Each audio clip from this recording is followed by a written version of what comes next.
All right, welcome back to the channel, everyone. Hope everyone's had a decent weekend. Hope y'all watching the bowl. Who y'all got? Comment down below. I'm rocking with the Eagles.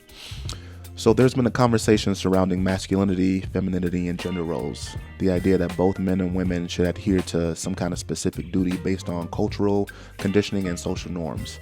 My question is, does it matter, and are they necessary? Let's eat.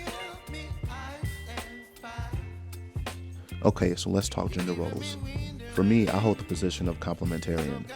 I know some are going to say that's a religious term, but trust me, I'm the furthest from subscribing to any kind of religion. I do think men and women are different, and we should complement one another to bring the best value to a relationship.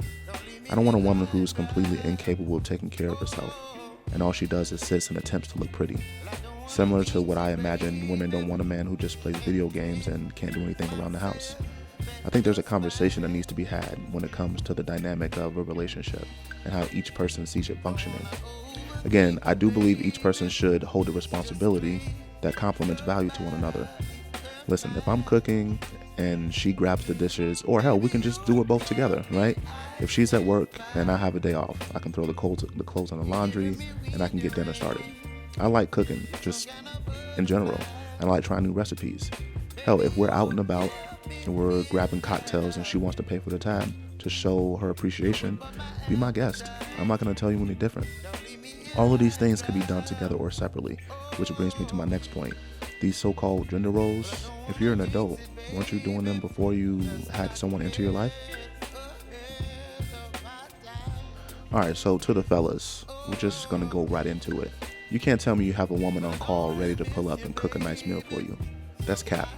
Learn how to live a comfortable, self-sufficient lifestyle that encompasses all the skills that allow you to live happily and freely. This means learn how to do laundry if you don't know how. Learn how to cook for yourself. Clean up the crib.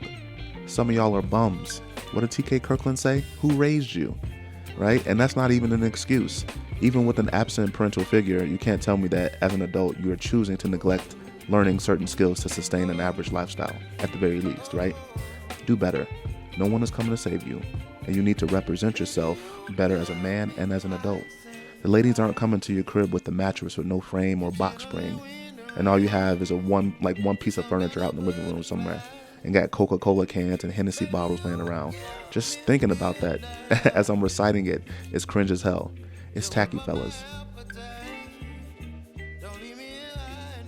And ladies, you can get this heat too. You're not safe. We all know the finesse game.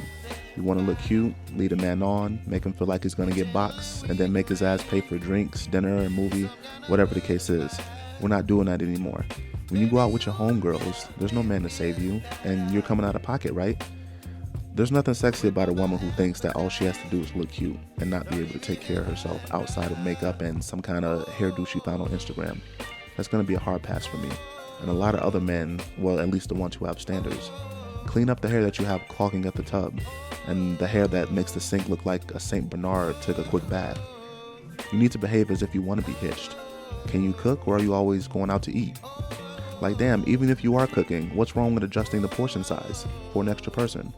You aren't feeding the whole block, right? Put your pride aside and act as if you want to be a pleasure to be around. Because I'm going to be honest, a lot of y'all women just look the part, and everything else behind that is just futile at best. Alright, so there's a lot of challenges surrounding the conversation of gender roles. Women oftentimes want a man to be traditional, but when asked to reciprocate the same request, it's met with contempt and ridicule. So this puts men at an automatic disadvantage. And this is why it's so important to be self-sufficient in all regards of your life. Also, if you want a traditional woman, you're going to have to speak up and make sure it's clear that you're seeking these qualities. And it's not going to be easy, fellas. I'm going to just tell you that off rip. With the movement of feminism and I don't need no man, it's going to be challenging to find someone who's willing to take on the role for ancillary duties, right? And adhering to some of these gender roles can lead to harmful consequences, I would argue. For example, men who don't fit the stereotype of being masculine, immediate turnoff for a woman. This man may be subject to a lot of discrimination. And women who pursue careers in traditionally male-dominated fields will probably face challenges and obstacles that their male counterparts don't. also making them less feminine. And men don't want a non-feminine woman. We don't want to date ourselves. And I never understood that, because it's what's wrong with dating the opposite of who you are. Men want to date someone who's submissive, and oftentimes women want to date someone who's dominant, right? And that's just the way the world works.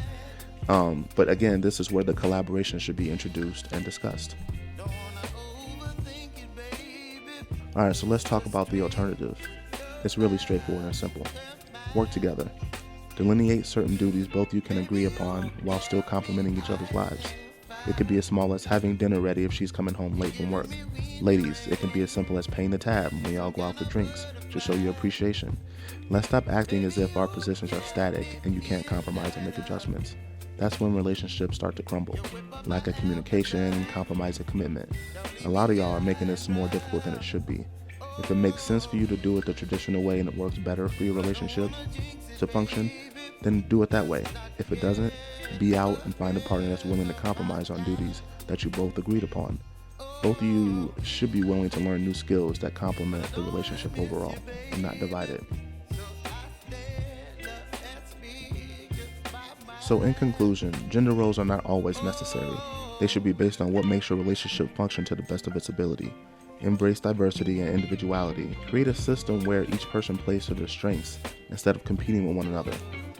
That's the serve for this episode, y'all. I'm curious to know y'all thoughts and experiences. Comment down below if you're in a relationship. Do you adhere to gender roles? Are responsibilities split, or is it traditional? Like the video, comment, subscribe, and I'll catch y'all at the next one. Peace.